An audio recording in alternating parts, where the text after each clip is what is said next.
안녕하세요. 조은직입니다. 네, 오늘은 우리가 인생에서 놓쳐서는 안 되는 이제 굉장히 중요한 한 가지에 대해서 이야기를 좀 해보려고 합니다.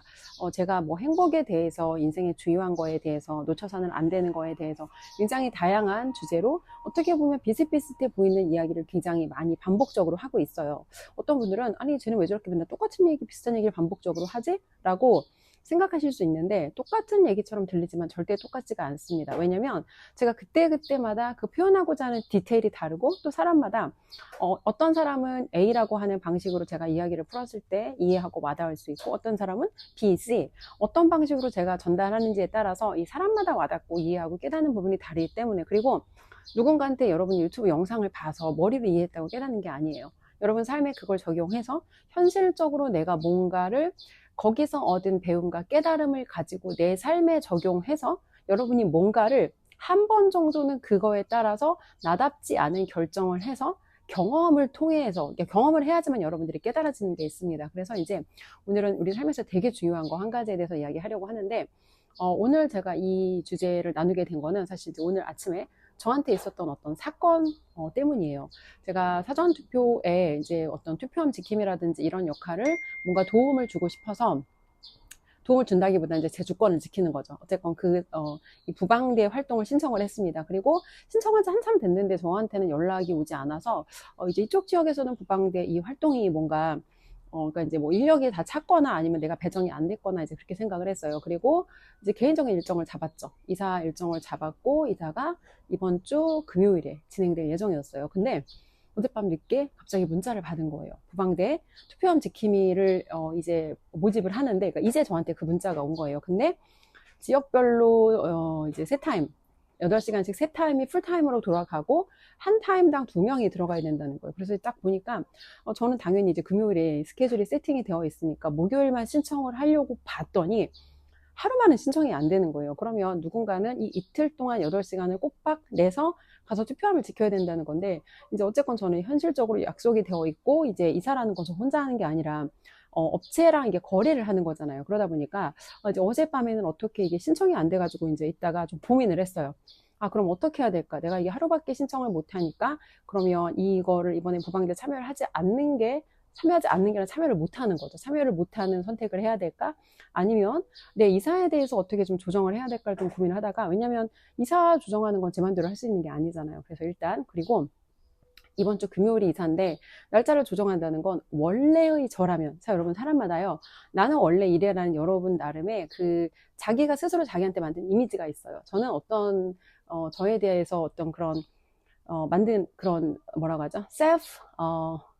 셀프 이미지 내가 만든 이미지 그런 게 어떤 게 있냐면 일단 나는 말 뱉은 걸 지켜야 돼. 약속한 거 지켜야 되고, 그러니까 뭔가 이 계획이 틀어지는 걸 전 되게 싫어해요. 그래서 항상 인생에서 뭔가를 탁탁탁 계획해서 살고, 이제 계획한 대로 뭐가 안 되면 그 자체에 되게 스트레스 받고, 계획했는데 누가 제 계획에 뭔가 이제 다른 제안을 주면 그거 자체를 되게 싫어하고, 특히 제가 제일 예전에 싫어했던 게 갑자기 저한테 뭔가 부탁하는 거 전 되게 싫어했어요. 왜냐면 갑자기 부탁하면 내가 그걸 잘할 수 없단 말이에요. 그래서 충분히 시간을 두고 내가 여유 있게 준비할 수 있게 시간을 두고 누가 나한테 뭔가를 부탁해야지 막 갑자기 막 즉시 이런 거를 부탁하는 걸 전 되게 싫어하던 사람이에요. 그러니까 한마디로 인생에 뭔가 예측 불가능한 변동성 불확실성 이런 거를 되게 싫어하던 사람이에요. 무질서 혼란. 그래서 내 인생은 아주 그냥 명료하게 딱 그냥 앞이 정확하게 이 맑은 날 하늘 맑은 날 개인 하늘처럼 내 인생은 그래야 한다고 저는 생각했었어요. 그리고 인생의 어떤 시기까지는 그런 식으로 저의 인생이 꽤 흘러갔죠. 근데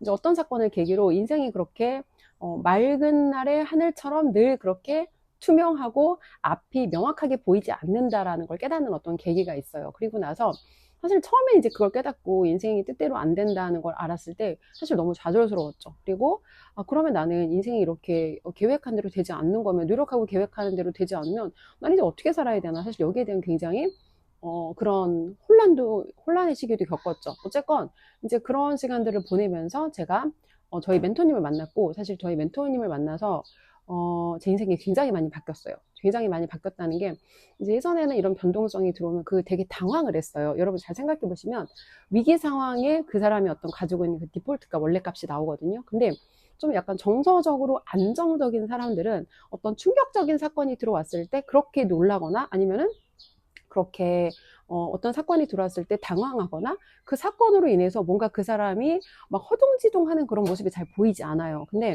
뭔가 내가 원래 내 어떤 가지고 있는 기질 자체가 약하다거나 외부의 충격에 내가 되게 프레질한 상태면 그런 사건이 일어났다는 것 자체만으로도 되게 여기에 대해서 이제 어쩔 줄 몰라 하는 그 모습이 다 드러나는 그런 사람들이 있거든요. 근데 과거에 저는 그런 사람이었어요. 한마디로 굉장히 프레질한 사람이었던 거죠. 그래서 뭔가 남들한테 내가 부족하거나 내가 미숙하거나 잘하지 못하거나 강하지 못한 모습을 보여주는 게 싫어서 항상 언제나 저는 준비를 하고 나가야 했던 그런 사람인 거예요. 마치 배우가 이 무대에 올라갈 때 메이크업과 의상과 이제 이런 것들이 준비 안 되면 무대 위로 올라가지 않는 것처럼 저는 계속해서 어떻게 보면 그렇게 만들어진 인생을 되게 오래 살았던 거예요. 근데 그러다 보니까 일단 제 자신이 너무 피곤하고 힘들고요. 가끔 그런 생각도 들어요. 내가 나한테 하는 것처럼 만약에 내 직원들, 우리 선생님들한테 요구하면 과연 이 사람들 나랑 한 달이라도 같이 일할 수 있을까? 사실 이런 생각도 좀 해봐요. 그래서 일단은 제가 제 자신이 너무 숨막히게 살았고 그리고 제가 숨막히게 사는 사람이다 보니까 제 주변 사람들한테도 비슷한 기준치를 요구했죠. 지금 생각하면 이제 굉장히 틀리고 사실은 잘못된 기준치였죠. 어쨌건 다시 돌아와서 이제 이사 업체 사장님한테 아침에 전화를 했습니다. 그래서 이제 갑자기 물어봤어요. 이제 사장님 혹시 내일 이사할 수 있어요? 앞에 뭐 이런저런 좀 간단한 설명을 하긴 했는데, 사장님 내일 이사할 수 있어요? 그랬더니, 이 사장님도 여러분, 이사라고 하는 게 사실, 오늘 얘기해서 내일 갑자기 가는 이런 방식으로 이사하는 사람은 잘 없잖아요. 근데 이제 제 사장님께서도 또 흔쾌히, 스케줄 비어 있으니까 그냥, 내일 가능하다고 그래가지고 일단 내일로 오케이 하고, 그리고 제가 일단 구방대 신청을 했습니다. 그리고 이제 다행히 사실 제가 사실 너무 그 전에 이게 해결되기 전까지는 마음이 되게 불편했거든요. 그래서 어떻게 하는 게 더 이게 좋은 선택인가? 좋은 선택이라는 게 내가 편리한 선택이 아니라 지금 이 나라와 이 우리나라 상황과 어떤 내가 미래에 내가 이 시점에 대해서 생각했을 때 어떻게 내가 선택하는 게 후회가 없는 선택일까를 사실 고민을 했던 거죠. 그래서 사장님한테 전화할 때 내일 이사할 수 있어요? 라는 질문을 하는 게 원래 저였으면 이 전화를 하는 것 자체가 내 안에 거절이 있어요. 왜냐면 누가 나한테 그런 식으로 요청하는 게 싫으니까. 내일 뭔가 한참 뒤에 약속이 있는데 갑자기 전화해서 내일 할 수 있어요? 이런 식으로 하는 거 저는 싫어하거든요. 그래서 생각해보면 학원 할 때 저는 갑자기 상담을 한 적이 없어요. 누군가가 갑자기 들이닥쳐서 지금 상담할 수 있어요 라고 하면 항상 그분을 돌려보냈거든요. 근데 왜 돌려보냈냐 보면은 사실 일단 제가 생각한 1번은 현재 여기 있는 학생들이 저한테는 더 소중해요. 올지 안 올지 모르는 이 잠재적인 고객 한 명보다는 현재 이미 나한테 와서 있는 고객이 훨씬 소중하기 때문에 이 사람들한테 내가 집중해야 되니까 이제 예를 들어 제가 새로운 학생 상담을 하면 그 시간 동안에 저는 이제 교실에 들어가 수업을 하진 않았어요. 그냥 관리형 원장이었는데 그럼에도 불구하고 제가 이제 학원 상황에 대해서 모니터링하고 신경 써야 되는 부분이 있는데 내가 여기다가 이렇게 시간과 에너지를 쓰고 있으면 이제 기존 고객들한테 그 시간만큼 소홀해질 수 있는 거잖아요. 소홀하다기보다 사실은 신경을 쓸 수가 없죠. 이 상담을 해야 되니까. 그래서 이제 나름 그런 기준을 가지고 했던 거 하나. 그리고 또 한 가지 이유는 사실 저는 누가 갑자기 그렇게 들이닥쳐서 제 시간과 어떤 제가 해야 되는 일이 있는데 이게 갑자기 변경되는 게 싫었던 거예요. 그래서 10년의 학원을 운영하는 기간 동안 이제 거의 저는 진짜 제가 한 번, 두 번 정도 기억에 남고 나머지는 갑자기 들이닥친 상담을 이제 새로운 고객이 왔다고 버선발로 달려가서 어서 오세요 한 적이 없어요. 근데 물론 이제 이런 거 자체가 제가 가지고 있는 어떤 제 학원 운영 방침이고 기존 고객을 우선시한다라는 면에서는 되게 좋은 건데 또 한면으로 생각하면 변동성을 실어서 이렇게 한 것도 있는데 기존 고객을 우선으로 한다는 게 사실은 되게 좋은 명분이 됐던 거죠. 자, 그렇습니다. 자, 그래서 일단 이전에 저였으면 사실 이렇게 가볍게 뭔가 바꾸는 누군가한테 이런 약속한 걸 깨는 그리고 뭔가 이렇게 제가 생각했을 때 이런 거 좀 너무 갑작스러운 거 아니야 라고 생각했던 그거를 깨는 게 되게 사실 어려웠는데 제가 오늘 그걸 하고 나서 조금 제가 저한테 사실은 놀랐어요. 예전에는 이제 어떤 업체랑 거래를 하려고 뭔가 상담을 받으면 상담 마무리쯤에 이 사람이 좀 마음에 안 드는 게 발견돼요. 이 사람이랑 거래하면 별로 기분 안 좋을 것 같은데 기분이 안 좋을 것 같다는 게 이게 사실은 직감이거든요. 근데 사람하고 거래했을 때 제일 중요한 게 이 사람의 어떤 일관성 있는 행동 패턴하고 이 투명함이에요. 근데 투명하지 않은 사람들은 결국 마지막에 거래하고 나서 끝이 안 좋더라고요. 그러니까 오래 저도 자영업하고 많은 사람들하고 거래해보니까 그래요. 근데 이제 이런 느낌을 가지고 거래를 하면 반드시 끝이 안 좋아요. 근데 그럼에도 불구하고 매번 직감적으로 뭔가 안 좋을 걸 알면서도 그 패턴을 선택할 수밖에 없었던 게 마지막에 가서 그 뒤집는 선택을 저는 못했어요. 왜? 이거 좀 얘기를 이렇게 많이 진행했고 이 사람 시간 뺏었는데 내가 이렇게 여기까지 가서 거래 안 하는 거 좀 너무 이거는 좀 너무 예의가 아니지 않나? 이런 거 좀 매너가 아니지 않나라고 생각해서 이제 항상 뭔가 거래를 하고 돈을 쓰고 결국 유쾌하지 않고 다시는 그 사람하고 두 번째 거래는 없는지 이런 거래를 사실은 어쩔 수 없이 내 의지가 아니라 남들이 날 어떻게 생각할까라는 이제 그런 어떤 우려, 여기에 대한 어떤 타인의 시선에 대한 염려가 많은 사람이었고 이제 그런 기준으로 행동을 좀 많이 했었어요. 근데 제가 좀 생각을 했어요. 내가 왜 이렇게 달라질 수 있었지? 근데 여기 이제 몇 가지 이유가 있는데 예전에는 제가 항상 그랬잖아요. 이게 변동성 들어오는 걸 되게 싫어한다. 근데 변동성이 들어오는 거를 싫어하는 사람들은 왜 그런가 보면은 갑자기 들이닥친 문제에 대해서 내가 스스로 해결할 수 있는 힘이 없다라고 생각하니까 이 갑자기 들어오는 변동성이 싫다기보다는 사실은 두려운 거예요. 두려움이 많은 사람인 거예요. 근데 저도 그랬거든요. 그래서 주변에 혹시 아니면 여러분이 내가 뭔가 변화를 쉽게 받아들이지 못하는 사람이라면 사실은 내 안에 두려움이 많은 사람일 가능성이 있어요. 근데 두려움이 여러분, 두려움이 왜 나쁘냐면요. 두려움이라고 하는 건 우리가 어떤 선택을 할 때 익숙한 것 안에 계속해서 머물도록 하는 그런 역할을 해요. 우리가 새로운 거를 계속해서 선택하고 변화하고 뭔가 여러분 그 새로운 걸 선택한다는 건 내가 잃을 수도 있다는 뜻이거든요. 무슨 얘기냐면 여러분이 새로운 식당에 갔어요. 예를 들어서 맨날 먹던 샤브집이 있는데 뭐 예를 들어 A샤브라는 집이에요. A샤브라는 집이 아니라 B샤브라는 집에 갔어. 근데 A보다 B가 비싸. 그리고 여기는 정체가 뭔지 아직 잘 모르겠어. 근데 A가 있고 B가 있을 때 두 가지 모두를 경험해야지 어떤 게 더 나은 선택이고 어떤 게 제거돼야 할 선택인지를 안다는 거예요. 근데 우리가 이렇게 일상생활에서 두려움이 많은 사람들은 틀리는 거에 대한 염려가 있어요. 그렇기 때문에 자기가 익숙한 그 범주 밖으로 나가는 걸 되게 두려워해요. 그래서 어떤 선택을 하냐면 계속해서 익숙하고 안전하고 내가 옛날에 했던 선택, 같은 패턴을 계속해서 반복하기 때문에 자 여러분 이런 거예요.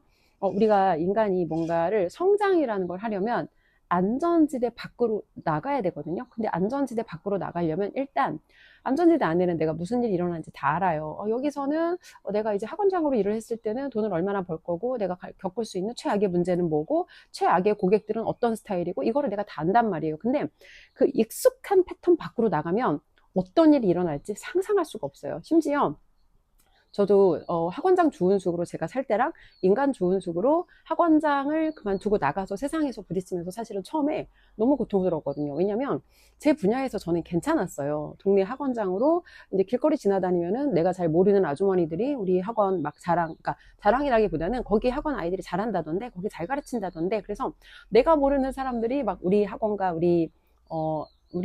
이제 막 그런 이야기를 하면서 사실 그런 얘기 들으면 여러분 되게 뿌듯하죠. 내가 모르는 사람이 나를 알고, 그러니까 저를 아는 건 아니지만 제가 하는 이 일에 대해서 이런 성과를 낸다더라를 아니까 되게 뿌듯하죠. 근데 이 학원 밖으로 나갔더니 제가 너무 깜짝 놀란 게 저라는 사람이 아무것도 아니더라고요. 정말. 그래서 예전에는 이 고객들이 나를 찾아왔어요. 내 영업장으로. 그러니까 당연히 저에 대한 신뢰가 있었고 또 대부분 다 소개로 왔기 때문에 그냥 소개받은 내용에 근거해서 이 사람이 정말 내가 얘기 들었던 대로 그런 사람인가? 이거를 확인하면 저랑 거래를 시작할 수 있었단 말이에요. 그리고 학원 비즈니스 같은 경우는 한번 보통 거래가 시작되면 이제 이 신뢰를 기반으로 굉장히 오랫동안 저는 고객들하고 거래를 했거든요. 그래서 진짜 최소는 2년, 정말 짧게가 진짜 2년이고 6년에서 8년 정도 한번 보통 거래를 시작하면 꾸준히 가는 그런 형태의 비즈니스였단 말이에요. 근데 세상 밖으로 나오니까 제가 아무것도 아니더라고요. 특히나 이제 일부러 제가 뭘 경험했냐면 일부러 이제 콜드콜 영업을 했어요. 처음에는 좋아 보이는 일을 하고 싶었어요. 그래서 딱 명함 내밀었을 때 사람들이 이런 일 하세요? 라고 제가 돋보일 수 있는 사람들한테 내 직업을 얘기했을 때 사람들이 다 이 사람 되게 세련되고 멋있는 일을 하는 사람이네? 라는 이런 느낌을 얻고 싶었고 그래서 그런 느낌을 줄 수 있는 일을 찾았어요. 그래서 그런 일을 하러 들어갔는데 그 안에 들어가서 깨달았어요. 어떤 거냐면 여러분 만약에 지금 여러분이 하는 일이 내일 여러분이 죽어요. 내일 여러분이 죽고 오늘 하루만 살 수 있어요. 근데 만약에 내일 여러분이 죽는다고 했을 때 오늘 지금 하는 그 일을 내일도 하고 싶으세요? 이런 거예요. 그래서 제가 학원이라는 그 비즈니스를 결국 그만두고 나왔던 이유도 예전에 제가 처음에 학원을 오픈했을 때 그때의 주은숙은 만약에 내가 내일 죽는다고 해도 지금 하는 이 일을 내일도 나가서 하다가 이게 내 인생의 가장 중요한 사명이니까 내 사명을 다하다가 나는 세상을 떠나겠다. 처음에 학원 오픈했을 때 주은숙은 그랬어요. 근데 어느 특정 사건을 계기로 제가 세상을 바라보는 관점이 달라졌고, 이 일에 대해서 제가 가지고 있던 믿음과 가치와 확신과 이런 것들이 무너졌어요. 어떤 얘기냐면, 공부해서 이제 좋은 대학 가서 이런 식으로 인생 역전할 수 있고, 내가 하는 일이 굉장히 가치 있는 일이다라는 여기에 대한 완전히 확고한 1000% 믿음이 이전에 있었거든요. 근데 세상이 변했잖아요, 여러분. 세상이 변했기 때문에 제가 하는 이 일이 아이들한테 제가 생각하고 믿는 만큼의 가치를 주지 않는다는 거. 예를 들어 좋은 성적 받았어도, 좋은 대학 갔어도, 좋은 회사를 갔어도 이게 인생의 어떤 궁극적인 목표가 아니라는 걸 제가 깨달아 버린 거예요. 그리고 애들이 그토록 원하는 뭐 대기업 아니면 공무원 이런 일을 실제로 하는 사람들을 제가 어떤 사건을 계기로 만났어요. 근데 아이들이 생각하는 것처럼 이들의 삶에도 어떤 안전이라거나 아니면은 뭔가 이들의 삶에도 아이들이 이것만 얻으면 가질 거라고 기대하는 그 완벽한 행복의 상태는 없다는 걸 이제 깨달은 거죠. 그러면서 여러 가지 고민을 하게 된 거예요. 그러면 아이들한테 줄 수 있는 더 큰 가치는 무엇인가? 그리고 결국 아이들의 생각을 바꾸려면 엄마들의 생각을 바꿔야 하고, 엄마들의 생각을 바꾸기 위해서 처음에는 이제 저희 학부모님들과 독서 토론을 했죠. 몇 분을 모시고 이제 조아영 대표라고 이제 그 조아영 파워 채널 운영하는 그분하고 같이 이제 함께 독서 코칭을 진행하고, 그리고 나서 각자의 경험을 바탕으로 책을 썼어요. 결국 아이들에게 큰 세상을 보여주기 위해서 엄마가 먼저 성장해야 되고, 엄마들을 위한 어떤 자기의 성장과 발전을 위해서 자신의 성장에 집중하라는 그런 메시지를 담은 책을 낸 거죠. 그 책이 바로 내 아이의 부자로 키우는 엄마의 경제 수업이라는 책이고, 자, 다시 돌아와서 이제 그런 제가 많은 경험을 하고 나니까 이전에 학원을 처음 오픈했던 상태의 주은숙과 이제 세상을 더 많이 보고 많이 알아버린 경험이 많아진 주은숙은 다른 사람이 되었던 거예요. 그래서 제가 하는 일에 이전처럼 이 일이 내가 최고의 가치를 줄 수 있는 일이다라는 생각을 하지 않으니까 더 이상 그 일을 하기가 어려웠습니다. 그래서 이제 그때 저희 멘토님께서 학원업을 이제 졸업을 하라고 제안을 하신 거죠. 졸업이라는 건 거기서 충분히 배움을 얻었고, 더 이상 똑같은 일을 반복한다고 제가 더 많이 성장하는 게 아니기 때문에 세상 밖으로 나와서 다양한 경험을 하라는 이제 그런 제안을 주셨던 거예요. 그래서 세상 밖으로 나왔는데, 참 여러분, 내가 익숙한 일을 내려놓고 다른 새로운 무언가 한다는 거 쉽지 않아요. 특히 40이 넘은 나이에, 정말 이제 반백살 가까워지는 나이에 평생 했던, 내가 20년 동안 했던 일을 내려놓고 완전히 다른 일을 한다? 정말 쉬운 일이 아닙니다. 그리고 제 업에서는 제가 아는 게 많아요. 어디 가서 좀 뽐낼 수도 있고, 제가 아는 일에 대해서 확신할 수도 있는데, 새로운 업에 들어가는 순간 저는 다시 시작하는 거예요. 정말 다시. 그래서 이제 1년 정도의 시간은 제가 꽤 멍청하게 보냈어요. 멍청하게 보냈다는 게, 남들한테 어떻게 보일까? 그리고 남들한테 내가 돋보일 수 있는 일만을 찾아다니면서, 실제로 제가 어떤 새로운 경험과 새로운 배움과 새로운 깨달음을 얻을 수 있는 일이 아니라, 예전에 제가 갖고 있던 그 위상과 품위와 명예와 이런 거를 내려놓고 싶지 않았어요. 그래서 1년 정도 이제 굉장히 멍청한 돈과 시간을 썼죠. 새로운 일을 하겠다고 거기에 돈을 투자하기도 하고, 새로운 뭔가를 배우겠다고 제가 뭔가 이제 돈을 투자를 하기도 했고, 근데 중요한 건 제가 깨달은 건 어떤 일을 하든지 내가 사람하고 소통하는 기술, 즉 세일즈하는 기술, 이 기술이 없으면 어떤 일을 하든 생존할 수 없다는 걸 깨달은 거예요. 그리고 나서 저희 멘토님의 제안으로 이제 부동산 업에 들어가서 또 한동안 콜드콜을 하면서, 이제 사실은 그게 저한테는 너무 고통스러운 시간이고, 내가 이 대학원까지 나와가지고 내가 이런 일을 해야 되나? 내가 그래도 대학에서 교민교수로 강의도 했던 여잔데, 그리고 나 책도 쓴 여잔데, 책도 쓴 작가인데 나 이런 일 해야 되나? 그러니까 이런 일이라는 게 여러분, 이런 일이 따로 있는 거 아니에요. 이런 일이 따로 있는 거 아니고, 사실은 그 일이 어떤 일인지는 자기가 만드는 거거든요. 근데 이런 거예요. 제가 처음에 그 세일즈 현장에, 부동산 판매업 현장에 들어갔을 때 거기에 있는 사람들이 다 궁금해했어요. 아니, 왜 이런 일을? 자, 모두가 그 일을 이런 일이라고 생각하는 건, 대부분의 사람들이 생각했을 때 그 일은 사회적으로 인정받거나 존경받거나 뭔가 그 일을 통해서 막 내 직업으로 인해서 내 위상이 높아지는, 사실 그런 일은 아니라는 거예요. 근데 왜 그런가 보면 일단 진입장벽이 낮아요. 제 인생에서 이력서도 없이 취업을 했던 건 그때가 처음이에요. 이력서도 안 받더라고요. 학력 아무것도 안 모르고 그냥 사람이면 다 받는 그런 업종인 거예요. 그러니까 그러다 보니까 다양한 사람들이 들어오고, 그 다양한 사람들이 들어와서 그 안에서 사실은 이제 그 사람들이 어떤 만들어내는 성과라든지 뭐 그 사람들의 동기가 사실은 다 돈이지 않겠어요. 그래서 이제 그런 관점으로 봤을 때 굉장히 사실은 대중들한테 그 직업에 대한 신뢰도와 매력도, 그리고 본인이 스스로 느끼는 그 일에 대한 자부심도 굉장히 낮은 그런 일이었죠. 근데 여러분, 제가 그걸 깨달았어요. 당시 저도 부동산 판매업을 하고 있었고, 저희 멘토님에게 제자 한 분이 있었어요. 저 말고 다른 이제 제자분인데 1대1로 코칭 받는 분이었는데 그분도 저랑 똑같은 업을 하고 있으셨어요. 근데 뭐가 달랐냐면 저는 사실 제 고집대로 배운 대로 하지 않고 제 고집대로 했어요. 제가 생각했을 때 내가 생각했을 때 납득되고 내가 생각했을 때 합리적이라고 생각하는 그 네트 안에서 움직인 거예요. 저는 그러니까 한마디로 제가 옛날에 갖고 있던 제 스타일대로 한 거예요. 근데 이 분께서는 저랑 어떤 점이 달랐냐면 분명히 똑같은 일을 했어요. 똑같이 부동산 판매업이라는 똑같은 일을 했는데 이분은 처음에는 힘들었겠지만 저희 멘토님께서 이끌어주는 대로 그대로 따르셨어요. 그러니까 이 사람들이 일반적으로 생각할 때 이렇게 해야 되는 거 아니야 라는 이분은 틀을 깨신 거예요. 그리고 본인이 생각했을 때 잘 이해가 안 됐지만 이런 거 저희 멘토님 바보지야라고 부르거든요. 내가 생각했을 때 이게 잘 이해는 안 되지만 이분이 나보다 경험이 많고 이분이 이런 방식으로 하는 게 이렇게 하는 게 더 고객을 도와주는 방식이라고 하니까 이분은 정말 그거를 그대로 따르신 거예요. 그리고 너무 놀랐던 게 이제 같은 기간 물론 그분이 그분께서 저보다 그 일을 오래 하시긴 했어요. 하지만 그럼에도 불구하고 이제 비슷한 일을 하지만 두 사람이 가지고 있는 그 생각 그리고 두 사람이 가지고 있는 어떤 방향성이 다르다 보니까 정말 다른 결과를 만들어내더라고요. 저도 예를 들어 이제 결론적으로 얘기하면 그 부동산 판매업에 들어가서도 거기서 매출을 일으켰어요. 저도 매출을 일으켰는데 제가 일으킨 매출은요 사실 또 운이었습니다. 또 운이었어요. 그래서 결론적으로 사람들은 이제 어떤 업에 들어가서 돈을 벌고 있다고 하면 돈을 버는 것 자체를 성공이라고 생각하잖아요. 근데 그렇지 않아요. 그 돈을 벌었는데 어떻게 그 돈을 벌었고 그 사람이 어떤 사람인지가 훨씬 중요하다는 거예요. 그리고 우리가 성공이라는 거를 이제 뭐 성공이라고 하는 거 보통 우리가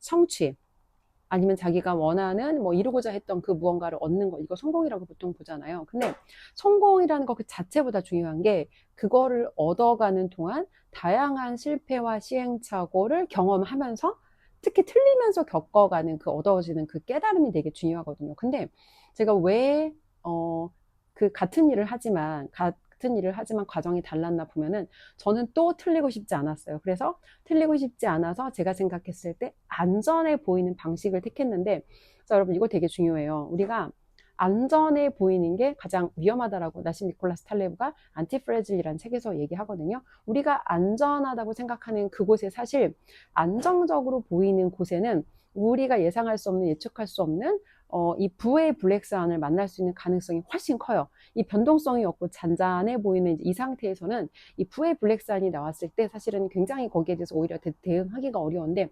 무질성, 혼란, 뭐 불확실성, 예측할 수 없음, 막 이런 것들이 있는 곳에서는 오히려 그런 변동성을 겪으면서, 그러니까 한마디로 여러분이 일을 하는데 일을 편하게 한다고 하면 사실은 그 상태가 되게 위험한 상태라는 거예요. 근데 어떤 일을 하는데 예를 들어 똑같이 판매업을 해요.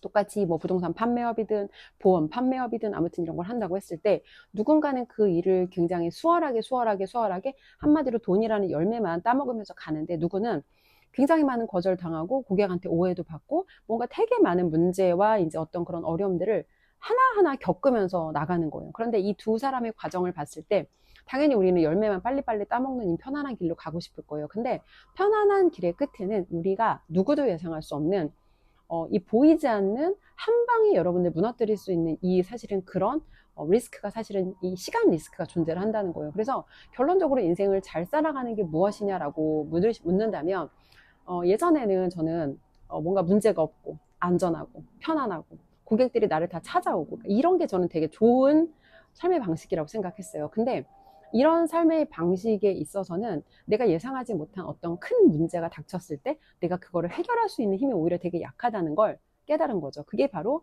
학원 운영하던 시절에 제가 이제 7년 차 만에 학원을 이전했는데 사실 그전에 되게 잘 됐거든요. 근데 왜 잘 됐나 보면은 고객이 저를 찾아왔어요. 근데 고객이 저를 찾아왔는데 학원을 이전하면서 생각하지 못하는 코로나가 닥쳤고 그리고 외부에 나가서 학원 이전하면서 간판도 바꿨고 위치도 바뀌었고 그러다 보니까 제 가지고 있던 7년의 스토리가 사실은 다 끊어진 거죠. 근데 그런 상태로 밖에 나가서 새로운 고객을 찾을 수도 없고 그리고 내부 고객이 그때 이제 코로나라든지 뭐 장기 재원 슬럼프 코로나 블루, 그 다음에 이제 사춘기 맞물리면서 굉장히 많은 학생들이 줄퇴원이 이뤄졌거든요. 그러니까 이거는 사실 제 인생에서 한 번도 생각해보지 못한 리스크였던 거예요. 그래서 이런 식으로 저는 작은 영업장 안에서 작은 학원 안에서 겪은 리스크지만 이 사람마다 이 리스크가 뭘로 올지는 알 수 없다는 거예요. 그래서 결론적으로 문제가 없는 삶이 좋은 삶이 아니라 인생에서 여러분 문제는 안 끝나요. 문제는 이 다른 문제로 바뀔 뿐이에요. 마크 맨슨의 신경 끄기 기술이라는 책에 그런 얘기 하거든요.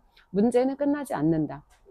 더 좋은 문제로 대체될 뿐. 그래서 삶에서 우리가 시달리고 있는 문제가 되게 하찮은 문제인지, 예를 들어서 뭐 집에 와이프나 아니면 남편한테 아침에 네가 쓰레빠를 얻다 벗어났는데, 네가 물컵을 얻다 뒀는데 네가 그런 일을 그렇게 하면 되겠냐. 예를 들어 출근한 남편이나 아내한테 이런 걸로 시비 거는 사람들이 있어요. 굉장히 하찮은 일인데 이 사람들한테 이게 너무 크고 중요한 일인 거예요. 그래서 이렇게 하찮은 문제에 시달릴 것인지, 아니면 조금 더 세상을 향한 크고 중요한 문제를 내가 풀어갈 것인지에 대한 선택인 거라는 거예요. 예를 들어서 일론 머스크나 도널드 트럼프가 이제 아내랑, 출근한 아내 전화해서 야, 너 아침에 쓰레빠 거기다 벗어났지? 너 아침에 물컵 싱크대에 안 갖다 놓고 소파에 놓고 갔던데? 이런 걸로 시비 걸고 싸우지 않을 거라는 거예요. 이해되시죠, 여러분? 자, 그래서 제가 이제 생각했던 거는, 깨달았던 거는, 예전에 A가 있어야 행복할 수 있어, 이런 조건값들이 되게 많았어요. 좋은 집에 살아야 되고, 어떤 남에게 보여지는 내 모습도 중요하고, 그리고 누군가한테 내가 사랑받아야 되고 인정받아야 되고, 항상 이런 조건값들이 많다 보니까. 그리고 여러분 이런 거예요. 이 조건값이 하나만 충족돼도 행복할 수 있으면 참 좋은 조건인데, 이런 것이 모두 충족돼야 나는 행복할 수 있으니까 점점점 저는 행복하게 사실은 어려워지는 그런 상태가 됐던 거죠. 그리고 제가 이걸 깨달았어요. 2년 동안, 그러니까 이제 이사를 지금 제가 예를 들어서 사장님한테 전화해서 사장님 금요일날 이사하기로 한 거 내일 할 수 있어요? 라고 가볍게 물어볼 수 있었던 건, 제가 예전에 어깨에 짊어지고 다니던 그 돌덩이가 굉장히 많이 사라진 거예요. 예전에는 집 자체도 되게 컸고 그 안에 살림도 되게 무거웠고, 그러다 보니까 이사 한 번을 가는 게 함부로 이렇게 날짜를 바꿀 수 없는 이제 사실은 그런 규모의 일이었는데, 지금은 삶을 굉장히 제가 가볍게 정리를 했거든요. 그러다 보니까 살림살이들도 굉장히 가벼워졌고, 그리고 이 이사를 할 때 예전에는 뭔가 이제 큰 업체를 불러서 해야 됐는데, 지금은 그런 거에 비해서 뭔가 제가 이제 그런 게 되게 가벼워졌다는 거예요. 그래서 잘 한번 생각해 보시면 여러분 주변에 되게 좋은 집에 살고 좋은 침대에 누워서 굉장히 좋은 고급 뭐 호텔 구스 이불을 덮고도 그리고 또 수면을 푹 못 취하는 사람이 있어요. 과거에 제가 그런 사람이었어요. 잠을 자려고 누웠는데 집도 좋고 침대도 좋고 이불도 좋고 다 좋아요. 근데 잠이 안 와요. 잠을 잘 잘 수가 없어요. 뭔가 항상 그 쫓기는 듯한 그 기분, 뭔가 그 나를 누가 쫓아오는 것 같은 그 불안감과, 아니면 이 불안감이 좀 해결됐으면 또 어떤 날은 되게 공허해요. 그래서 불안과 공허 사이에서 어쩔 줄 모르면서 갈팡질팡하는 그런 삶을 되게 살았는데, 이제 2년 동안 제가 학원을 그만두고 그 시간 동안 얻은 깨달음이 뭐냐면, 내가 어디 사는지 안 중요하고, 무슨 침대에 누웠는지 안 중요하고, 덮는 이불 안 중요하고, 심지어 여러분 구스가 아니라 이불이 그냥 이불이 아니라 솜 패딩을 입고도 잘 잘 수가 있더라고요. 내가 되게 안티프레질한 상태가 되고, 변동성에 대해서 내가 되게 그런 무작위성 변동성, 무질서, 혼란 막 이런 걸로 내가 무너지지 않는 사람이라고 하면, 어떤 걱정스러운 상황이 왔을 때도 잠은 자게 되더라고요. 그리고 잠을 자야 여러분 다시 다음날 정신이 맑아져서 그 문제를 어떻게 내가 해결할까 집중할 수 있잖아요. 그래서 이 얘기를 여러분들한테 하고 싶어요. 어떤 거냐면, 내가 여러분이 사는 집이 뭐 마운틴 뷰든 레이크 뷰든 아니면은 뭐 오션 뷰든 뭐 시티 뷰든 무슨 뷰든 중요하지 않아요. 보통 우리가 집 살 때 어떤 뷰야 막 그런 거 되게 중요하게 생각하잖아요. 그리고 호텔 같은 거 예약할 때 뭐 무슨 뷰야 그러면 우리 막 더 심지어 더 차지 더 하고 페이 더 하고 더 우리 그런 방에 묵잖아요. 그쵸? 근데 이제 그게 되게 중요하지 않은 게, 그거가 처음에 사실 한 달 정도 되게 기뻐요. 막 오션이 보이고 막 그런 가슴이 막 설레이고 막 여기는 초록이고 여기는 레이크뷰고 막 너무 좋아요. 근데 그게 사실 길게 가지 않는다는 거예요. 그래서 어떤 좋은 조건이 우리 삶에 들어와도 결론적으로 내가 얼마나 행복할 수 있는 디폴트 값을 가진 인간인가에 따라서 결론적으로 시간이 지나면 나는 내 원래 상태대로 돌아와요. 나쁜 일도 똑같아요. 좋은 일을 겪었든 나쁜 일을 겪었든 원래 내가 갖고 있는 기본 행복감 상태로 돌아오기 때문에, 어떤 문제가 와도 내가 괜찮을 수 있는 이런 상태가 되는 게 가장 중요하거든요. 근데 그런 상태가 되려면 여러분들이 익숙한 곳 밖으로 나가야 되고, 어떤 문제 상황에 내가 일부러 맞닥뜨려서 일부러 내가 문제를 만들어 보기도 해야 돼요. 왜? 어떤 학생이 문제를 잘 풀어요, 여러분? 문제를 많이 풀어본 학생들, 그리고 문제를 많이 틀리면서 왜 틀렸는지 분석을 해보고 오답 노트를 잘 쓴 학생들이 문제를 잘 풀고, 결론적으로 그런 학생들이 계속해서 이제 성적도 올라가고 사실은 실력이 올라가요. 우리가 이 문제 해결 능력이라고 하는 게 인생에서 어려운 문제를 맞닥뜨렸을 때 내가 어떻게 그 문제를 해결할 수 있지, 이 능력이거든요. 학교에서 배우는 시험에서 문제 해결 능력뿐만 아니라 인생을 살아가는데 정말 중요한 게 이 문제 해결 능력인데, 문제 해결 능력은 책으로, 이론으로 절대 배울 수가 없어요. 반드시 내가 경험을 해야 된다는 거예요. 자, 여러분, 그래서 이제 결론입니다. 인생은 어차피 계획대로 안 돼요. 계획대로 안 되고, 뜻대로 안 되고, 내가 막 노력하고 준비한다고 그에 비례해서 선형적으로 인생이 풀리는 게 아니라는 거예요. 그러면 어떻게 해야 돼? 그러니까 여러분, 어떻게 해야 되냐면, 여러분들이 인생이 그런 무작위성이 있고, 비선형적이라는 인생이 갖고 있는 그 기본 속성을 알고, 자꾸 예측하고 계획하고 준비하려고 해서는 안 된다는 거예요. 그리고 어떤 상황이 들어왔어도 내가 그 상황에서 괜찮을 수 있고, 그 상황에서 내가 그 변동성과 혼란과 갑자기 들이닥친 그런 일로 인해서 여러분이 유익함을 얻을 수 있다면 그게 여러분한테 훨씬 더 좋은 선택이라는 거죠. 예를 들어서 오늘 제가 사실 이 부정선거라는 영화를 이제 보러 가려고 했어요. 제 나름대로 이번 주 일주일에 대한 플랜이 있었거든요. 그래서 이제 원래는 오늘 부정선거 영화 보고 민토님 수업이 있어서 수업 들어가고 이제 이렇게 오늘 계획이 되어 있던 건데, 이제 갑자기 조카가 아팠어요. 그래서 이제 학교를 못 가서 조카를 데리고 오늘 병원에 가야 됐죠. 그래서 조카한테, 나 오늘 영화 보러 가야 되는데, 이게 원래 제 계획이니까. 그러면서 조카가 병원에 가야 되는데 이걸 제가 안 할 수는 없잖아요. 그래서 일단 예전 같으면 뭐가 됐든 간에 제가 계획한 게 틀어지면 저는 그 계획 자체가 틀어지는 거에 대해서 되게 이 불편을 느끼는 사람이었어요. 한마디로 좀 많이 피곤한 사람이었죠. 근데 이런 사람이 이런 식이에요, 여러분. 어떤 사람은 자기가 인생의 목표가 돈이에요. 그래서 나는 얼마의 돈을 벌 때까지는 절대 다른 거 신경 쓰지 않고 이 돈에만 집중할 거야라는 사람이 있어요. 근데 내가 그렇게 하겠다라고 주장하고 목표를 세우고 계획한다고 내 계획대로 돌아가지 않는다는 거예요. 그리고 이 많은 사람들이 인생에 세우는 목표라는 것 자체가 자기는 그 목표가 되게 좋은 목표다. 되게 중요한 목표고 좋은 목표고 반드시 이룰 거야 라고 생각하는데, 이런 경험 있으실 거예요. 여러분이 인생에서 뭔가를 내가 막, 계획을 했어요. 계획을 했는데, 목표를 했어요. 근데 시간이 지나고 보니까 그때 내가 목표했던 거, 예를 들면 20살 초반에 만났던 그 남자랑 결혼하려고 했던 그 목표, 여러분 과연 그 목표가 옳은 목표였나요? 여러분들 중에 일부는 그 남자랑 결혼하려던 계획을 이루고, 그래서 성공적으로 잘 사는 사람들도 있겠지만, 대부분의 사람들은 과거의 시점에 내가 절대적으로 믿었던 그 무언가가 시간이 지나고 나면 그게 옳지 않은 경우가 되게 많다는 거예요. 그래서 내가 똑똑하지 않고 내가 멍청하고 관점이 없는 상태로 목표를 세워놓고, 예를 들어 지금 몸 상태는 정말 내일 당장 내가 쓰러져서 어떻게 돼도 이상하지 않은데, 그 상태로 나는 연봉 10억이 목표다, 30억 자산가가 목표다, 이런 식으로 구호를 외친다는 건 내가 살아있어야 그 목표를 달성할 수 있는 가능성이 있잖아요. 그렇죠? 근데 여러분, 그러면 이 목표를 쫓는 동안 내 몸이 망가지든 말든, 내 남편과 아이와 관계가 망가지든 말든, 내가 잘못되든 말든 아무것도 상관없이 이 돈만 쫓는다면 사실 그렇게 어리석은 돈이 어디 있겠냐는 거죠. 그렇게 어리석은 성공이 어디 있겠냐는 거죠. 그래서 어차피 인생이 내 계획대로 되는 게 아니다라는 거, 이거 우리가 항상 기억을 해야 되고, 그리고 이런 걸 목적론적 오류라고 해요. 내가 정해놓은 어떤 명확한 목표, 내 인생의 성공은 이거야, 이거를 위해 살 거야 라고 했는 이 목적론적 오류를 가진 사람들이 어떤 문제가 있냐면, 자기의 목적과 목표를 의심하지 않아요. 내가 세운 이 목표가 잘못된 목표일 수 있어. 지금 건강이 이렇게 안 좋은데 계속해서 돈을 벌겠다고 지금처럼 무리하게 일을 하는 건 잘못된 목표일 수 있어라는 걸 인지하지 못한 상태로, 그리고 나한테는 그런 일 안 일어나지, 내가 나는 절대 건강을 잃는 그런 일이 나한테는 안 일어나지라고 이 불확실성에 대해서 확신하면서 예측하면서 이런 상태로 신념을 가지고 나가는 게 사실은 되게 위험한 상태라는 거예요. 그래서 이 목적론적 오류에 빠지지 않도록 주의하는 거 하나, 그리고 삶에서 이제 어떤 일이 일어나도 여러분 괜찮은 사람이 제가 돼야 된다라고 반복적으로 말씀드렸잖아요. 근데 어떤 일이 일어나도 괜찮은 상태가 되는 가장 확실한 한 가지 방법은요, 여러분 지금 삶에서 절대 잃고 싶지 않은 거 있죠. 절대 잃고 싶지 않은 거. 예를 들어서 여러분의 가족은 빼고 얘기할게요. 누군가는 그게 내가 직업적인 성공이 될 수도 있겠고, 누군가는 내가 가지고 있는 소유한 어떤 내 자산이 될 수도 있겠고, 어떤 사람은 지금 내가 너무 지긋지긋하지만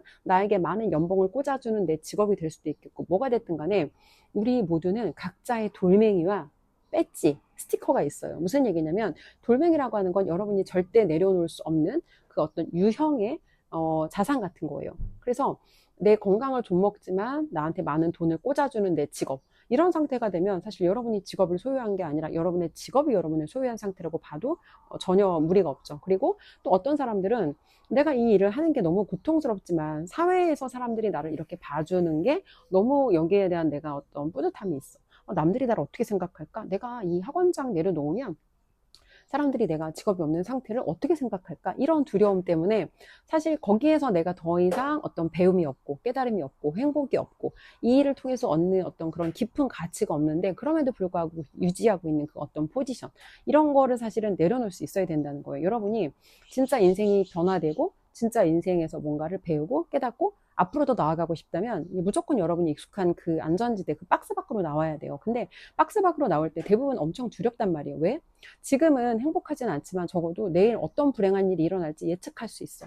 행복하진 않지만 너무 지루하지만 하지만 이 지루한 상태를 내일도 적어도 나한테 무슨 일이 일어날지 예측은 할 수 있으니까 여기서는 그냥 안전하단 말이에요. 근데 안전지대 밖으로 박스 밖으로 나가는 순간 모든 게 불확실해. 내가 무슨 일이 일어날지, 사람들이 나한테 어떻게 나를 대할지 아무것도 여기에 대해서 보장된 게 없어. 그럼 여러분 그 자체로 사실은 엄청난 공포고 엄청난 두려움이거든요. 인간은 이 보장되어 있는 예측 가능한 불행보다 예측할 수 없는 이제 그 불확실성 여기에 대해서 훨씬 더 두려움을 느낀다고 해요. 그래서 대부분의 사람들이 살던 패턴에서 벗어날 수 없는 거예요. 근데 여러분이 정말 인생이 나아지고 싶다면 되게 그 잃는 걸 두려워하는 한 가지가 있을 거예요. 이 한 가지를 내려놓는 선택을 할 때 그때 여러분이 이걸 내려놔도 내 인생에 별일이 안 일어나는구나. 이걸 내려놔도 내가 이 무거운 집과 이 좋은 차와 남한테 어떻게 보여지는지 내 이미지를 내려놓을 수 있을 때 이런 거 없이도 내가 괜찮구나. 여러분이 사는 집이 중요하지 않고요. 여러분의 창문의 뷰가 중요하지 않고요.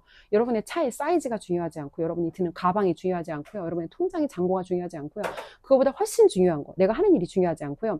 그거보다 훨씬 중요한 건 내가 어떤 사람인지 그리고 내가 인생에서 중요하게 생각하는 가치가 뭔지.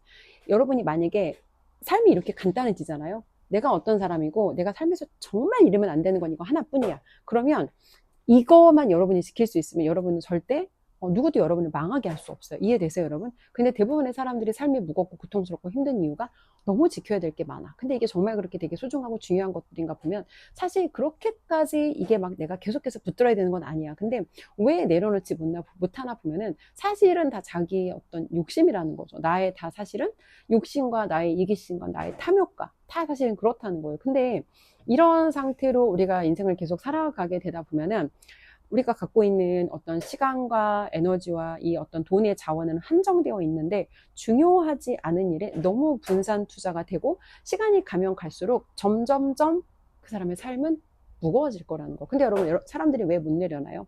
사람들이 두려워서 못 내려놔요. 근데 여러분 정말 인생을 바꾸고 싶으면, 정말 인생이 나아지고 싶으면 내가 절대 잃고 싶지 않은 거 한 가지를 의도적으로 내려놓는 선택했을 때 그거부터가 사실은 첫 번째 용기거든요. 그 용기 있는 선택을 했을 때 여러분이 동물원의 사자가 아니라 이 동물원을 내가 나가서 야생사자로 살 수 있는 첫 어떤 스타트가 바로 그 동물원의 사자가 여러분 동물원 안에 있으면 안전하잖아요. 먹이가 꼬박꼬박 공급되잖아요. 그쵸?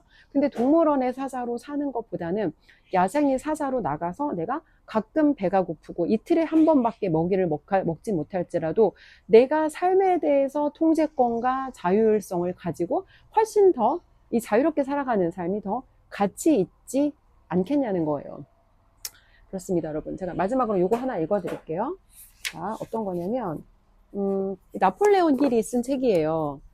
이 사람이 Think and Grow Rich라는 책을 쓴 사람인데 그게 생각하라 그러면 이제 부자가 되리라 그 책이에요. 그 책을 쓴 사람인데 이 책은 사실 많은 분들한테 알려지진 않았거든요. 이제 이 책의 배경을 간단히 설명하자면 나폴레온 힐은 성공학을 이제 창립한 사람이에요. 고전적인 어떤 성공 법칙을 만든 사람이고 이렇게 하면 당신이 부자가 될 수 있다라는 거를 굉장히 많은 성공 사례와 실패 사례들을 분석해서 책을 낸 사람이에요. 근데 이 사람이 인생에 굉장히 이상한 일을 겪어요. 어떤 일이냐면 돈을 벌고 굉장히 성공했어요. 그런데 삶에 알 수 없는 공허함과 불안함이 찾아와서 이 사람을 계속해서 괴롭히는 거예요. 돈도 많이 벌었고 분명히 사회적으로 봐서는 아무런 문제가 없는 성공한 상태인데 그래서 그 사람이 성공하기 창시자인데 자기가 그런 알 수 없는 불안과 두려움을 느낀다는 상태 자체가 사실은 남한테 알려지면 굉장히 본인한테 리스크잖아요. 그래서 이제 그 일을 겪으면서 그 자신의 상태에 대해서 악마가 인간을 어떻게 조종하는지 거기에 대한 이제 둘이 어떤 인터뷰 형식으로 만든 책이거든요. 그래서 이 책은 여러분이 인생에 공허함과 불안함이 이 반복적으로 드나든다고 하면 반드시 그런 분들은 꼭 한번 읽어봐야 되는 책입니다. 일단 이 책을 추천을 드리고 이제 읽어드릴게요. 내 안에 이렇게. 나는 계속해서 행복을 찾고 있었고 그때까지도 발견하지 못했던 것이 다. 나의 범상치 않았던 행동에 대해 설명할 수 있는 말은 기껏해야 이것밖에는 없다. 과연 자신을 제대로 아는 사람이 어디 있는가? 이게 어떤 거냐면 이 사람이 굉장히 많은 돈을 버는 비즈니스를 구축했음에도 불구하고 거기서 계속 문제가 생겨서 그 일을 떠나게 되거나 아니면 돈을 많이 버는데 계속해서 이 사람이 행복하지 않은 거예요. 그래서 왜 도대체 자꾸 이런 일이 일어나는 거지? 이제 여기에 대한 답을 찾아가는 그런 과정이거든요. 내 안에 또다시 불안감이 찾아왔다. 나는 행복하지 않았다. 시간이 지날수록 이런 생각은 점점 확실해졌고 아무리 막대한 액수의 돈일지라도 나를 행복하게 만들지는 못했다. 자, 여러분. 아무리 막대한 액수의 돈일지라도 이 사람을 행복하게 만들지는 못했대요.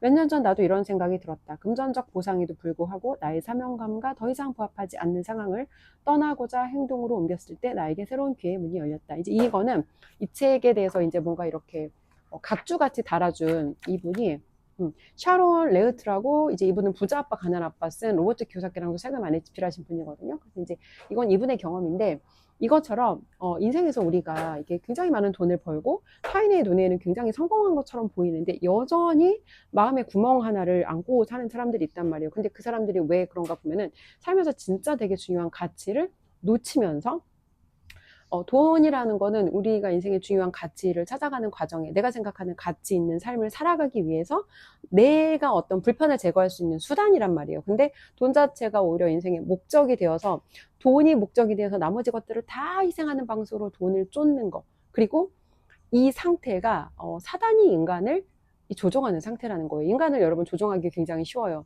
딱 두 가지만 건드리면 되거든요. 욕망과 두려움. 그리고 한 가지 더 사단이 인간을 이제 어떤 건드리는 그 방법은 이건 저희 멘토님께서 알려주신 건데 인간의 죄책감을 건드려요. 죄책감을 건드리면 어떤 상태가 되죠? 끝없는 두려움에 빠져요. 죄책감을 건드려서 두려움에 빠지게 하고 아니면은 지금 상태가 아닌 다른 상태로 가는 거에 대해서 두려움을 느끼게 만들어서 이 두려움과 욕망 이 두 가지를 이용해서 계속해서 인간으로 하여금 이 돈만 쫓는 상태에 그런 상태로 살아가게 만든다는 거예요. 그래서 인생을 살아가는데 여러분 돈은 중요해요. 왜? 돈이 있어야 사람답게 살 수 있거든요. 돈이 있어야 하찮은 문제를 내가 생각하고 고민하지 않아요. 돈이 있으면 오늘 점심을 뭐 먹을까를 그냥 먹고 싶은 거 선택하면 되잖아요. 내가 돈에 맞춰서 이거는 이제 한 끼 둘이 먹기 좀 비싸니까 오늘 제가 조카랑 그 샤브를 먹었거든요. 근데 샤브도 약간 좀 이렇게 저렴한 샤브가 있고 얘는 좀 프리미엄 샤브였어요. 그래서 이제 이런 거가 만약에 내가 어떤 그런 금전에 대한 부담이 너무 심한 상태라면 당연히 우리 집 예산에 맞춰야 되니까 하나하나 의사결정이 되게 사실은 스트레스일 거예요. 근데 이 돈에 대해서 내가 뭐 크게 문제가 없다고 하면 나머지는 그냥 내가 원하는 거에 맞춰서 선택하면 되잖아요. 근데 여러분 또 이런 거예요. 여러분 먹고 사는데 여러분이 실제로 행복을 느껴야 하는데 생각보다 우리가 많은 돈이 필요하지 않아요. 그러면 사실 그 이상의 돈을 내가 쫓으려고 나머지를 희생하는 건 굉장히 사실은 멍청한 일이라는 거죠. 그래서 오늘 제가 말씀드리고 싶은 거는 여러분이 인생에서 진짜 값진 무언가는 여러분한테 거저 얻어지지 않아요. 그리고 여러분이 인생에서 되게 중요한 무엇인가를 깨닫기 위해서는 분명히 여러분이 삶에서 먼저 뭔가 하나를 내려놔야 돼요. 대가지불 없이 세상에 공짜로 얻어지는 거 없거든요. 근데 여러분이 되게 두려워하는 거 하나를 내려놓잖아요. 그러면 그때부터 여러분의 삶이 어마어마하게 정말 솜털처럼 가벼워지는 그런 삶을 살 수 있다는 말씀을 드리고 싶습니다. 사실 저도 제가 이렇게 삶에서 무거웠던 저의 돌덩이와 배지, 저는 돌덩이와 배지로 완전 전신을 무장했던 여자였거든요. 그래서 이제 항상 뭔가 제가 선택할 때는 타인이 나를 어떻게 생각할까에 대한 그런 우려, 그리고 어떤 제가 뭐 소유하고자 하는 물건들도 내가 이 물건을 소유해서 기쁜 것보다는 타인의 시선에 대한 염려가 사실은 굉장히 많았죠. 그래서 저는 제가 원하는 삶이 아니라 타인에게 보여지기 위한 삶을 되게 오래 살았어요. 그리고 그런 상태라는 것 자체도 사실은 인지하지 못했어요. 그리고 깨달았죠. 아, 이런 게 나를 정말 행복하게 하는 게 아니구나. 내가 중요하지 않은 걸 쫓아서 인생이 이렇게 공허했었구나라는 걸 나중엔 깨닫게 된 거예요. 근데 그걸 제가 언제 깨달았냐면 저희 멘토님께서 저한테 2년 동안 계속해서 실험을 시키셨거든요. 중요하지 않은 거를 의도적으로 내려놓고 이 파괴하는 실험을 시키셨어요. 얼마 전에 멘토님이 이제 글을 쓰셨거든요. 파괴에서 새로운 어떤 창조가 시작된다. 그래서 대한민국이 지금 겪고 있는 이 상황, 어떻게 보면 누군가는 이 대한민국이 지금 파괴되고 붕괴된다고 생각하지만 재창조가 되기 위해서는 반드시 겪어야 되는 그런 사실은 하나의 과정이라는 거예요. 근데 저의 삶도 마찬가지로 제가 되게 중요하다고 생각했던, 믿었던 이걸 내려놓으면 정말 내가 큰일 날 거라고 생각했던 것들을 내려놓았기 때문에 제가 얻은 그런 배움과 깨달음. 그래서 경험하지 않고 책만 읽어서 인생이 바뀌지 않는 이유가, 책을 아무리 읽어도 내 삶에서 행동으로 내가 뭔가 내려놓거나 뭔가 내가 새로운 걸 얻기 위해서 대가지불을 하지 않으면 절대 삶이 달라질 수 없다는 거예요. 그리고 마지막으로 이제 정말 오랫동안 제가 저희 멘토님이랑 지금 4년째 함께 하고 있거든요. 근데 저는 정말 되게 고집도 센 여자고 자기 주장도 강하고, 그리고 자기가 저야말로 목적론적 오류에 빠져 살던 여자예요. 내가 딱딱딱딱 연금 붙고 보험 붙고 이렇게 계획해서 살면 이때쯤 딱 나는 자유로워지겠지? 근데 막상 현실에 제가 사는 꼴을 보면 마치 늙기 위해 사는 사람인 것처럼, 내가 정년을 위해서 마치 그 정년 퇴직, 그러니까 은퇴하기 전까지 내 삶은 하나도 중요하지 않고 은퇴 이후를 위해서 현재 삶은 다 희생해가는 사람처럼 살았어요. 현재는 아무것도 누리지 못하고 모든 건 다 미래를 미루는 거예요. 아, 이런 건 나중에 은퇴하고 해야지. 심지어 저희 동생이 제가 건강이 너무 안 좋으니까 그 해독이라고 리셋이라는 프로그램이 있어요. 이제 그거를 저한테 권했는데 제가 뭐라 그랬냐면, 뭐? 밥을 안 먹는다고? 은퇴하고 할게. 여러분, 은퇴할 때까지 제가 살아있을지 안 살아있을지 모르잖아요. 지금 건강이 안 좋아서 지금 이걸 해야 되니까 하라고 권했는데 제가 했던 말이, 뭐? 밥을 안 먹는다고? 은퇴 후에 할게. 얼마나 사실 어처구니 없냐는 거죠. 은퇴 후에까지 살아있을지 안 살아있을지 모르는데 현재를 너무 소중하게 살지 못하면서 마치 지금을 내가 헌신하면 미래의 삶은 무조건 좋을 거야 라는 건, 이 굉장히 사실은 위험한 발상이다. 현재가 좋지 않으면 절대 여러분 미래도 좋을 수 없습니다. 그리고 이런 거예요. 내가 지금 괜찮고 행복한 사람은 부자가 돼도 행복하고요. 지금 지긋지긋하고 지금 내가 만약에 행복하지 않으면 아무리 돈을 더 많이 벌어도 이 돈이나 새로 무언가를 내가 소유하거나 아니면 새로운 내가 배지를 달았다고 해서 그걸로 내가 더 행복해질 수 없다는 거예요. 자, 그렇습니다, 여러분. 그래서 인생을 가볍게 살면 어떤 일이 생겨도 괜찮게 잘 사라질 수가 있어요. 제가 지난 2년간 그리고 이제 멘토님과 함께하는 4년간의 시간 동안 다양한 실험과 시행착오와 여러 가지 어떤 실패와 좌절과 이런 것들을 경험하면서 얻은 진리입니다. 결론은 뭐냐면, 이제 목적은 진지하게, 삶은 가볍게. 내가 소중하게 생각하는 거 하나를 내려놨을 때 그때 내가 진정한 자유를 얻을 수 있다. 네, 오늘 영상 여기까지 하겠습니다.